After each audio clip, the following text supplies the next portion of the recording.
field. We get amazing feedback. It comes stock with the undercuts and all the fancy stuff you pay a lot of money for on your Glocks and whatnot. Yep. And we figured, well, how can we take advantage of this?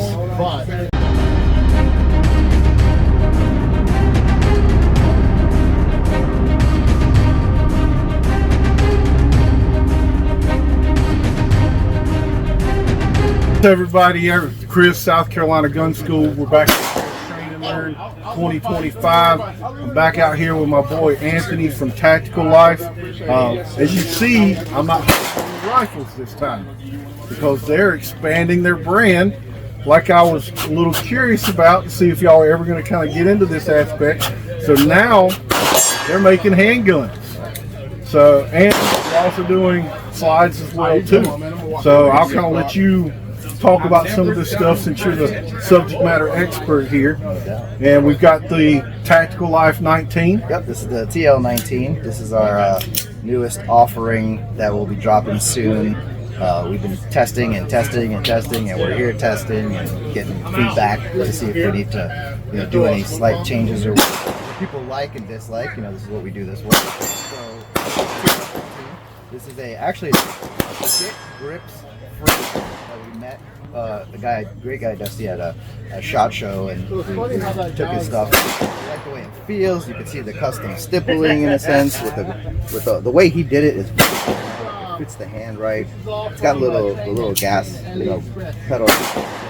Oh, I didn't notice that. So yeah, we really loved it, and we were looking for a frame to work off of because nobody wants to reinvent the boat here. Nobody wants to do this. So that we make in-house, so the full top end is us, the bottom end is him, and we paired them together. We've been running it. It's a great field. We get amazing feedback. It comes stock with the undercuts and all the fancy stuff you pay a lot of money for on your Glocks and whatnot. Yep. And we figured, well, how can we take advantage of this and pair it with something we make and our standard faction, make it affordable to where you're like, hey, custom gun out the box, Glock compatible parts, Glock 19 compatible parts, and we came up with this. This is our slide made in-house, so that this is all our slide cut, our slide work, our optic cuts, our porting.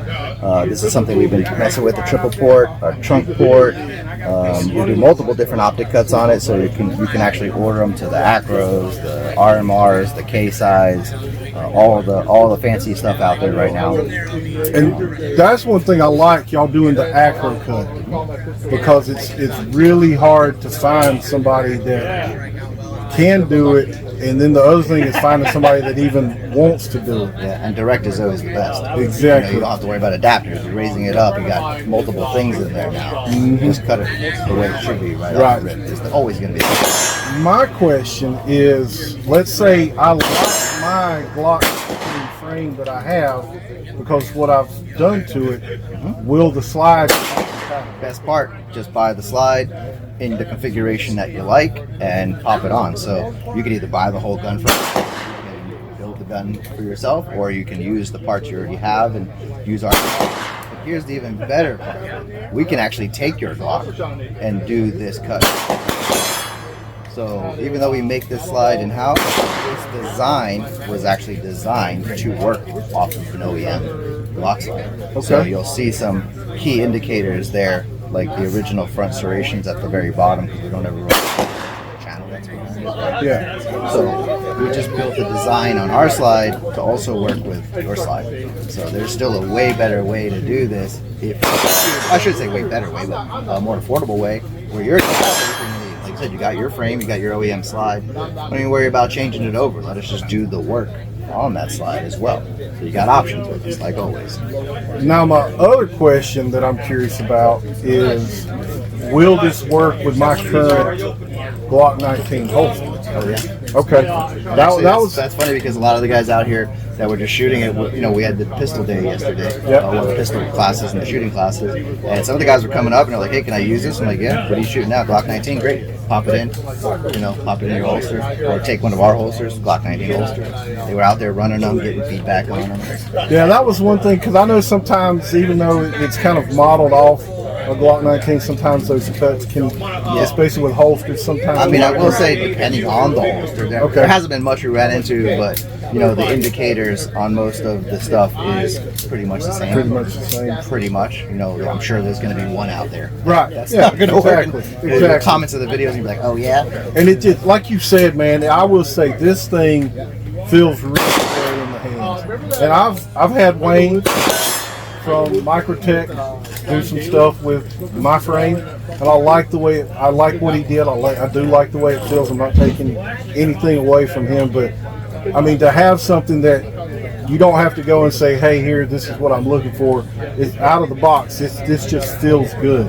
So I'm going to shoot it here in a second, because that's one thing I haven't had a chance to do, but when I felt it, it felt good in the hand. It's really awesome with what y'all are doing. Because I know Clayton and I have kind of talked about it stuff, wondering if y'all are kind of going to move into the handgun side, so it's really cool to see this coming. And the other thing y'all need to remember about these guys, they do a lot of custom stuff. So if you're looking or you have an idea in your head, these are the ones that can get it done.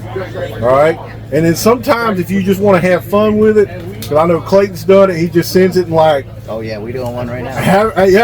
He's like, have at it. That's the kind of trust that I know we have with these guys. I have no problem if I wanted to send them a rifle and be like, do whatever. Y'all, everything I've seen y'all do, I know Clayton has a lot of y'all stuff. All of his stuff is just absolutely phenomenal, man. The one that I got, and you know, a lot of people give me shit and they're like, oh, you should do this, but I'm just kind of a plain Jane person. You know, like, what are you gonna do? I was like, Sniper Gray. He's like, that's it. I'm like, that's what I like. Well, that's like me, right? The shoemaker, right? I'm like, I just got my stuff's like so plain. I mean, that thing it ran, and I have literally ran the hell out of that thing, and like I was telling you how caked up that freaking brake was, man. I was just like, oh my god. But that also shows the reliability of the rifle. My rifle was a filthy freaking pig when I cleaned that thing. It was running flawlessly. I had one issue. I had one issue yesterday, but that wasn't even really the gun. It was my fault. I didn't put enough oil on there for how fast we were running it. So everything got a little hot, had the casing get stuck, cleared it out, a little bit more. But it's also a good thing too, because you see your fail points. You got to get them there somehow, right? Right. You see what happens. You know that, hey, now I know to keep an eye on. Exactly.